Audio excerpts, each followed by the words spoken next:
Olá, seja muito bem-vindo. Meu nome é Alexandre e este é o canal Investing Holder. Os investidores da Taesa foram surpreendidos na última segunda-feira com a notícia que a empresa irá emitir novas ações no mercado, fazer um follow-on para captar recursos. Tem a intenção de captar de 1,5 a 2 bilhões de reais. E o que isso significa, o que essa emissão de ações pode trazer para os acionistas minoritários e como você, investidor de longo prazo, deve encarar esse processo. Se você tem ações da Taesa na carteira, como deve encarar, como deve se portar. Então, este aqui é o nosso conteúdo. Se você está chegando aqui pela primeira vez, se inscreva no canal. Todas as semanas temos conteúdos novos falando sobre a estratégia buy hold. Então clica no botão vermelho. A ideia aqui é trazer conteúdos que venham a gerar valor, que possamos assim entender, compreender e poder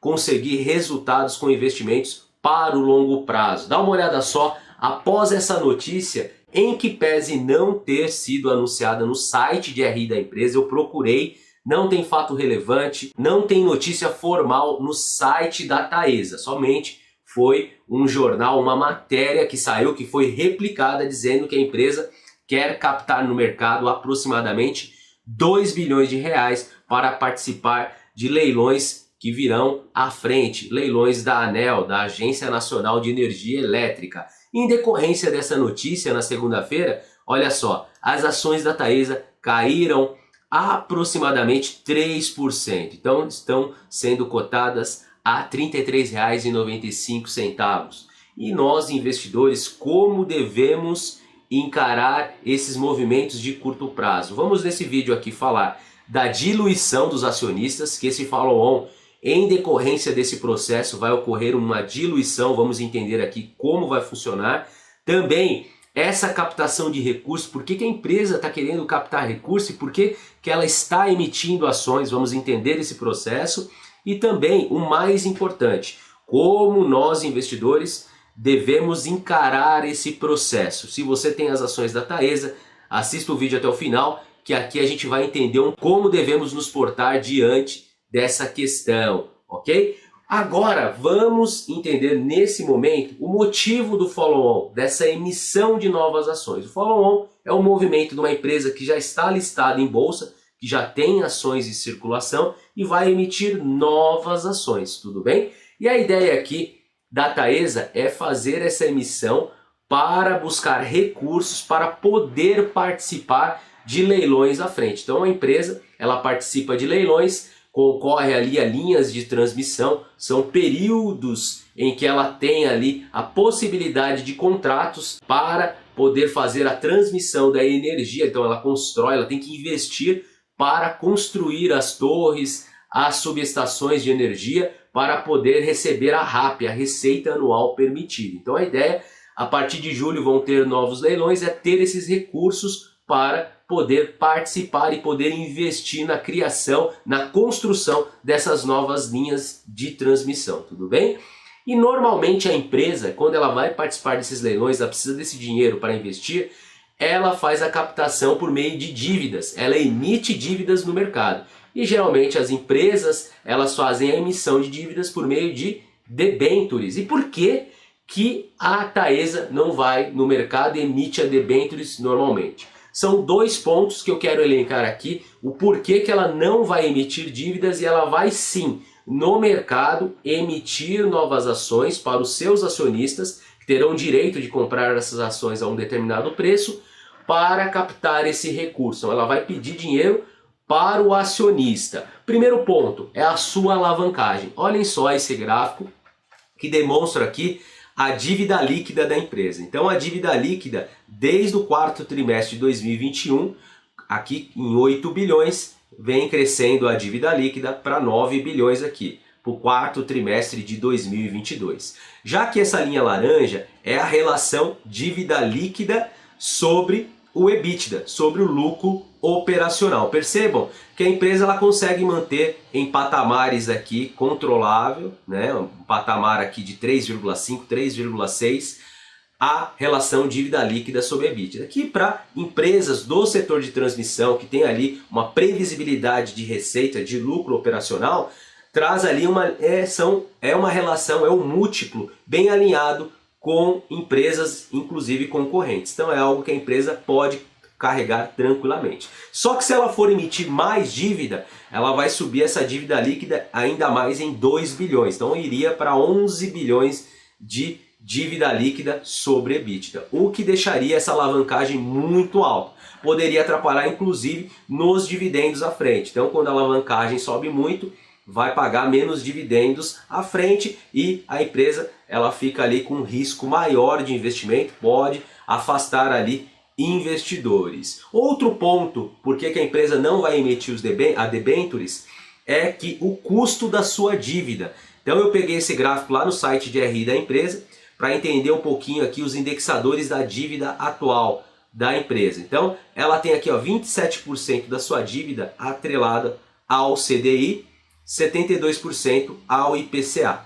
Então, o que acontece? Quando a taxa Selic está alta e o CDI acompanha a taxa Selic, o custo da dívida é muito alto. Então, considerando que atualmente estamos ali com a taxa Selic em 13,75% ao ano, fica muito alta essa dívida. Então a empresa ali ela vai atrapalhar os seus resultados, inclusive. Aumentando a dívida, o custo é alto, vai diminuir o lucro da empresa, o que pode fazer também uma queda no preço das suas ações e não gerar valor para o acionista. Então por isso que a empresa, se for dessa forma mesmo, sair esse anúncio, ela vai captar esse dinheiro no mercado. E a alternativa aqui é de fato fazer o follow-on nessa questão. Então uma empresa aqui que ela tem de valor de mercado 11 bilhões de valor de mercado e ela quer captar 2 bilhões. E esses 2 bilhões viria a fazer uma diluição dos atuais acionistas, os acionistas minoritários e controladores,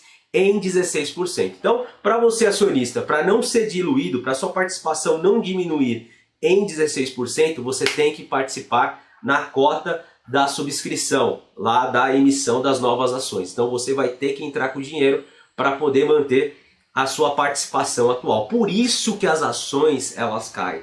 Esse movimento de curto prazo, geralmente os investidores eles não gostam, tá? Então a gente tem que entender que essa diluição vai ocorrer para os acionistas minoritários, né? Para o afegão médio aqui e também para os controladores. Quem são os controladores da Taesa? É a CEMIG e a ISA-CETEC. Elas juntas detêm 63% das ações votantes da Taesa. E para não ser diluído e para não ter ali o capital votante abaixo de 50,1%, elas terão que participar. Então é algo que elas vão ter que também desembolsar para poder manter ali a participação acima, né, para ter o controle da empresa, tudo bem? E follow-on para mim é um movimento que geralmente eu não gosto, principalmente quando a empresa emite novas ações para captar recursos, para ali tapar algum buraco, algum resultado ruim, uma má gestão. Mas nesse caso, da Taesa, ela quer captar esse recurso para investir nos próximos leilões. Considerando que a taxa Selic está alta, as empresas têm dificuldade de captar recursos no mercado. Então pode ser que naqueles leilões apareçam muitas oportunidades para a Taesa. Então ela tendo recurso, ela tendo capacidade de investir, ela pode conseguir alguns leilões, alguns contratos muito interessantes, já que não terão tantas ofertas assim, tantas empresas participando. Pode ser que com esse recurso ela consiga contratos, consiga investir e gerar valor no médio prazo, lá nos leilões da ANEEL, da Agência Nacional de Energia Elétrica. E por que eu falo isso? Olha os indicadores atuais da Taesa. Vou falar aqui de indicadores de rentabilidade e eficiência. A empresa aqui de margem, ela tem margem bruta de 80%, o lucro bruto, margem EBITDA de 72% e margem líquida de 55%. Então, é uma das empresas da B3 que tem maior margem líquida, 55%. O que entra de receita para a Taesa se torna lucro líquido lá no final da linha, o que gera caixa para o acionista. E a empresa ela tem como ROI, Return on Equity, na casa de 22%. Então ela remunera o seu acionista, o capital que ela tem ali na Taesa, acima inclusive da taxa Selic. Então é uma empresa que mesmo captando recurso, no médio e longo prazo, pode gerar valor. E Alexandre, e os dividendos da Taesa? O que pode acontecer?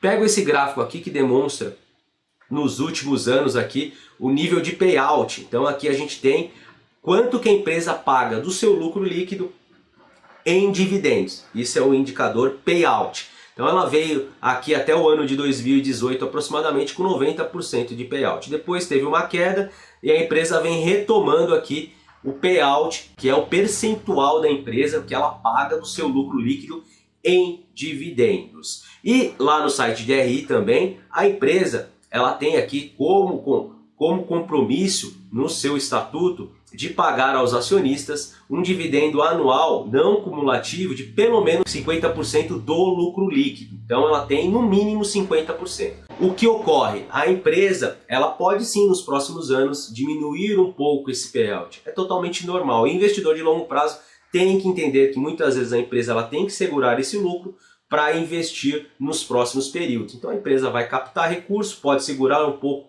do seu lucro para poder aumentar a sua RAP no futuro. Mais contratos da ANEEL, mais linhas de transmissão, maior a receita da empresa, da sua receita anual permitida. E consequentemente, com as suas margens e o seu ROI, ela consegue rentabilizar o investidor. E a pergunta que eu faço aqui no final, você é de fato um investidor de longo prazo?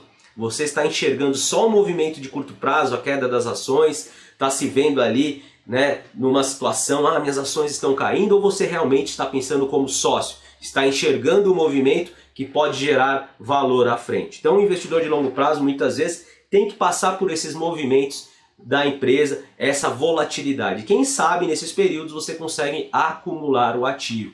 Lembrando que não é uma recomendação de compra, mas você pode visualizar o case, entender, pensar como sócio e conseguir ali acumular ações e aumentar ali o seu patrimônio no futuro, a sua renda passiva, os seus dividendos ali na frente. É uma questão de paciência, tá bom? Então, eu tentei aqui trazer esse racional para a gente entender. Eu quero que você participe, deixe nos comentários o que você acha desse movimento, se você vai investir mais, se você vai segurar, vai parar de aportar, deixa aqui nos comentários. Não esqueça de deixar o seu like e também se inscrever no canal. Eu vou ficando por aqui e vejo vocês numa próxima. Até mais, valeu!